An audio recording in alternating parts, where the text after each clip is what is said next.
ଗୋଟେ ବଢ଼ିଆ ଜିନିଷଟେ ଦେଖନ୍ତୁ ଖାଲି ଏ ବିଲ୍ଡିଂଟାକୁ ଟିକେ ମାର୍କ କରନ୍ତୁ ଆପଣମାନେ। ଏଇ ବିଲ୍ଡିଂ ସବୁ ଭଲ ହେଇଛି କି ଖରାପ ହେଇଛି ଖାଲି କୁହନ୍ତୁ।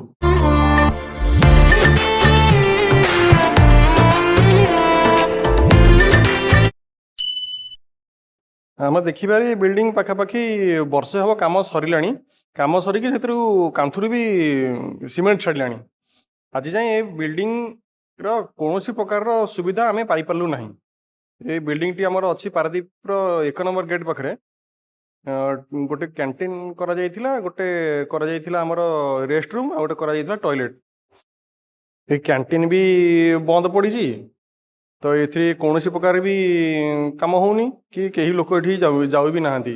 ତ ବାକି ରହିଲା ଏଠି ଯେଉଁ ରେଷ୍ଟ ରୁମ୍ ବି ହେଇଛି, ତ ଟ୍ରକ୍ ଭାଇମାନେ ହଉ କି ଯିଏ ବାହାର ଲୋକ ହଉ, ତ ଏଠି ଆସିକି ରେଷ୍ଟ ନେବେ। ତ ସେଇ ପ୍ରପୋଜାଲରେ ଏଇ ରେଷ୍ଟ ରୁମ୍ ବି କରାହେଇଥିଲା, ତ ଇଏ ବି ତାଲା ପଡ଼ିଛି। ଏଥିରେ ୟାର କୌଣସି ବି କାମ ଏପର୍ଯ୍ୟନ୍ତ ହେଇନି। ତ ବାକି ରହିଲା ଆଗରେ ଗୋଟେ ଅଛି ଏଠି ଟଏଲେଟ୍ ଅଛି। ଏ ଟଏଲେଟ୍ ବି ଯେମିତି ଲେଖା ହେଇଛି ମାର୍କେଟ କମ୍ପ୍ଲେକ୍ସ ଭଳିଆ ଲେଖା ହେଇଛି ଟଏଲେଟ୍ କମ୍ପ୍ଲେକ୍ସଟା। ତ ସେ ଯାହା ବି ହଉ, ସେ ବି ଯାହା ଯେମିତି ହେଇକରି ପଡ଼ିଛି। କାନ୍ଥରୁ ସବୁ ସିମେଣ୍ଟ ଛାଡ଼ିଲାଣି, ପୁରା ଜରାଜୀର୍ଣ୍ଣ ଅବସ୍ଥାରେ ପଡ଼ିଛି। ଆର ଭବିଷ୍ୟତ କ'ଣ ହେବ ଏଇଟା ତ ପାରାଦ୍ୱୀପ ପୋର୍ଟକୁ ଜଣା, କିନ୍ତୁ ୟାର କୌଣସି ସୁବିଧା ଆମେମାନେ ପାଇପାରୁନାହିଁ କି ବାହାର ଲୋକ ବି ପାଉନାହାନ୍ତି, କି ଯେଉଁ ଭାଇମାନେ ଆସୁଛନ୍ତି ଟ୍ରକ୍ ନେଇ ଆସୁଛନ୍ତି ସେମାନେ ବି ପାଇପାରୁନାହାନ୍ତି। ତ ସମସ୍ତେ ହଇରାଣ।